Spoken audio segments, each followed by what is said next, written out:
सोळंके हटाव माजलगाव बचाव असे संघर्ष समिती. तेवढा काय विकास झालेला नाही म्हणा. बरेचसे रस्ते खड्डे आहेत पण माजलगाव मतदारसंघात कुठलाही विकास आणखी दिसत नाही. पराजित केलं पाहिजे व तळागाळातील गोरगरीब फुले शाहू आंबेडकरांच्या विचाराचा माणूसच निवडून आला पाहिजे. 2024ला दुसरा आमदार निवडायला पाहिजे. नमस्कार मित्रांनो, मी मंगेश. आपलं स्वागत आहे आपल्या या खास निवडणूक विश्लेषण कार्यक्रमात. आम्ही आज चर्चा करणार आहोत बीड जिल्ह्यातील माजलगाव विधानसभा मतदारसंघातील सध्याच्या राजकीय रणसंग्रामाची. यावेळेला या मतदारसंघात राष्ट्रवादी विरुद्ध राष्ट्रवादी अशी थेट लढत होण्याची शक्यता आहे. पण यामध्ये मनोज जरांगे पाटील यांची काय भूमिका असणार हेही तितकंच महत्त्वाचं आहे. माजलगाव मतदारसंघामध्ये म्हणलं तर घराणेशाही संपुष्टात यायला पाहिजे तरच तालुक्याचा विकास होईल. माजलगाव तालुक्याचा नवीन चेहरा म्हणलं एक तर मोहनदादा जगताप हेच विकास करू शकते. सोळंके हटाव माजलगाव बचाव आणि भाजप BJPनी विचार करायला पाहिजे. मोहनदादा जगताप यांचा संघर्ष कारखान्याच्या माध्यमातून शेतकऱ्यांचे प्रश्न असे पण आंदोलन खूप काही केलेले त्यांनी. संघर्षाचं फळ त्यांना भेटायला पाहिजे असं माझं स्पष्ट मत आहे. विद्यमान आमदार प्रकाश सोळंके यांनी महिनाभरापूर्वीच राजकीय निवृत्तीची घोषणा केली. हाच मुद्दा सध्या या मतदारसंघात सर्वाधिक चर्चेत आहे. ही घोषणा करताना त्यांनी पुतण्या जयसिंग सोळंके यांना आपला राजकीय वारस घोषित केलंय. प्रकाश सोळंके यांनी जाहीर केलं की आता विधानसभा निवडणूक जयसिंग सोळंके हेच लढवणार आहेत.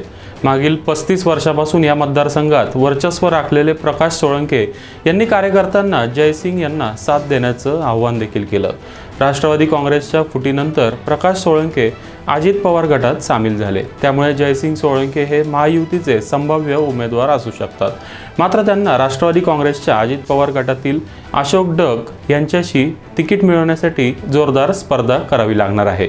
माजलगाव मतदारसंघामध्ये काय सांगाल आपण विकासासंदर्भामध्ये? तेवढा काय विकास झालेला नाही म्हणा. बरेचसे रस्ते खड्डे आहेत पडलेले विषय आहेत तसे उलट वाढायला लागलेले आहेत. पाण्याच्या जरा थोडं प्रॉब्लेम आहे. स्मशानभूमीच्या बऱ्याच अडचणी आहेत. अशा बरेच दलित समाजाच्या सुद्धा अडचणी पुष्कळ आहेत. काय करायला पाहिजे लोकप्रतिनिधीने तुमच्यासाठी असं तुम्हाला वाटतं? जे आहे जे जनतेचं आहे ती व्यवस्था करून द्यायला पाहिजे. थोडं लक्ष घालायला पाहिजे. लक्ष घालून त्यांच्या त्या अडचणी सोडवणे त्यांचं कर्तव्य आहे. माजलगाव मतदारसंघात सोळंके कुटुंबाचं दीर्घकाळ वर्चस्व राहिलंय. दिवंगत सुंदरराव सोळंके यांचा राजकीय वारसा पुढे चालवत प्रकाश सोळंके यांनी औद्योगिक वसाहत, उपसा जलसिंचन योजना, कुंडलिका जलसिंचन योजना आणि साखर कारखान्यासारख्या मोठ्या प्रकल्पांनी मतदारसंघात प्रचंड विकास कामे केली आहेत. त्यांच्या या योगदानामुळे मतदारसंघात त्यांची पकड मजबूत झाली आहे. पण बेरोजगारी, शेतमालाचा अल्पभाव, ग्रामीण भागातील रस्त्यांची दुरावस्था, पाणी या समस्या असल्याचं मतदारांच्या प्रतिक्रियांमधून दिसून येतं. माजलगाव मतदारसंघ हा तसा तर भौगोलिकरित्या मोठा मतदारसंघ आहे. काय इथं सगळे दुष्काळग्रस्त पाण्याचा भाग आहे. पण काही अशा भूसंपादन केलेल्या जमिनी ज्या मागासवर्गीयांच्या आहेत तिथं आणखी काही आर्थिक लाभ कोणालाही भेटलेला नाही. किंवा पीक विमा असेल तसेच पुन्हा समाज कल्याणच्या काही स्कीम असतील त्या आणखी मागासवर्गीय किंवा दलित वसाहतीपर्यंत आणखी कुठल्याही पोहोचलेले नाही. तेथील लोकप्रतिनिधी हा प्रत्येक वर्षी निवडून येऊन काय फक्त स्वतःचेच घर बनणे किंवा आपले राजेशाही जपणे, आपले वंशावळ जपणे याच्याच कार्याधीन राहून आजपर्यंत कुठल्याही माजलगाव मतदारसंघात कुठलाही विकास आणखी दिसत नाही. महायुतीकडून माजलगाव विधानसभा मतदारसंघ अजित पवार गटाला मिळण्याची शक्यता अधिक आहे.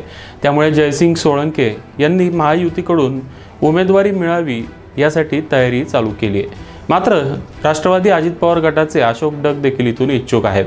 अशोक डग हे मुंबई बाजार समितीचे सभापती असून तेही तिकीट मिळवण्यासाठी जोरदार प्रयत्न करत आहेत.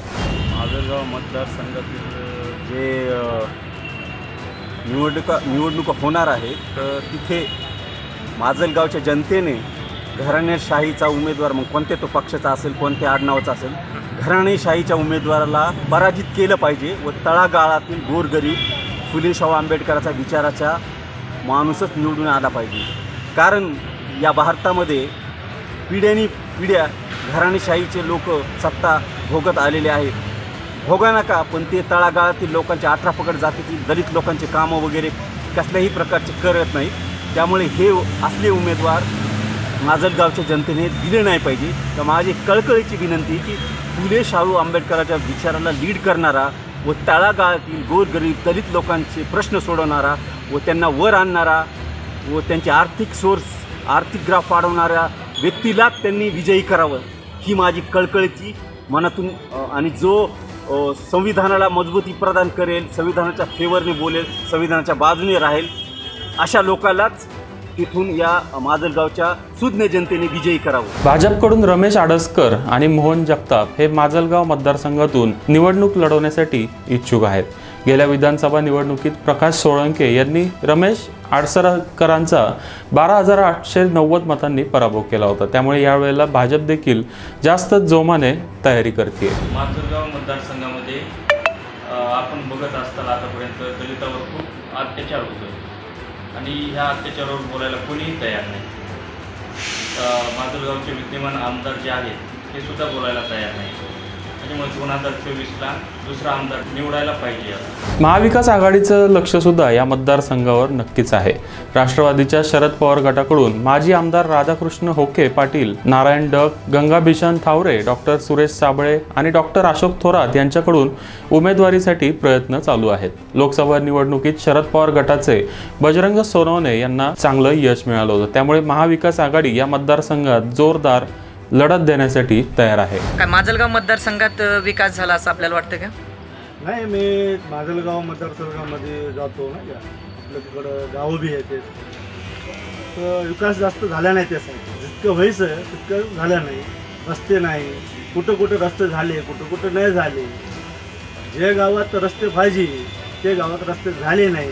आणि गावातले जे आता खड्डे आहे, रस्ते, गाड्याचं चलणं आहे ते होत नाही. विकास झालं नाही जितकं व्हायचं. जितकं माणसाला माजलगाव मतदारसंघामध्ये जे अजून लई काम बाकी. माजलगावमध्ये मराठा समाजाच्या मतांची निर्णायक भूमिका आहे. मराठा आरक्षणासाठी सुरू असलेल्या आंदोलनात मनोज जरांगे पाटलांचं महत्त्वाचं स्थान आहे. बीड जिल्ह्यातल्या मतदारसंघात त्यांनी घेतलेल्या घोंगडी बैठका आणि त्यांना मिळणारा लोकांचा प्रतिसाद पाहता विधानसभेतही जरांगे फॅक्टर प्रभावशाली ठरणार आहे. माजलगाव मतदारसंघामध्ये आमदार प्रकाश सोळंके हे पुन्हा निवडून येतील का? आमदार प्रकाश सोळंके निवडून येतील, पण काटावर येतील निवडून. कारण त्यांच्याकडे सहकारी साखर कारखाना असल्यामुळं शेतकरी त्या कारखान्याचे बरेच अंशी सदस्य आहेत आणि बरेच कार्यकर्ते जे आहेत त्या भागातले त्यांच्या बाजूनच त्यांचा कल असतो हमेशा. फक्त कार्यकर्त्याचा कल असून भागत नाही. यावेळेस मात्र प्रकाश सोळंकेने त्यांचा पुतण्या किंवा त्यांना जर उभं करायचं असेल तर 18 पगड जातीचा विचार यावेळेस त्यांनी केला पाहिजे. आणि जर केला तर ते थोड्या तरी मतावर येऊ शकतील. त्याला यावेळेस मात्र माजलगाव मतदारसंघाचे विधानसभेची निवडणूक तशी अवघडच आहे. कारण त्या ठिकाणी ओबीसी आणि मराठा आरक्षण याचा त्याला काही प्रमाणात तरी फटका बसल्याशिवाय राहणार नाही. आणि फटका जर बसू द्यायचा नसेल तर दलित असेल, ओबीसी असेल, अनुसूचित जाती जमातीच्या लोकांकडे त्यांनी पाठीमागं तर गेले नाहीत. त्या लोकांकडे त्यांच्या एरियात बी गेले नाहीत. पण यावेळेस ते जर एरियात गेले तर त्यांचा फायदा होऊ शकतोय. 2019च्या विधानसभा निवडणुकीत राष्ट्रवादी काँग्रेसचे प्रकाश सोळंके यांनी भाजपचे रमेश आडसकर यांचा 12,890 मतांनी पराभव केला होता. यावेळेला कोण उमेदवार असणार आणि कोण बाजी मारणार ते पाहणं महत्त्वाचं ठरणार आहे. यावर तुम्हाला काय वाटतं? माजलगावमध्ये सध्याची परिस्थिती काय आहे ते आम्हाला कमेंट करून नक्की सांगा.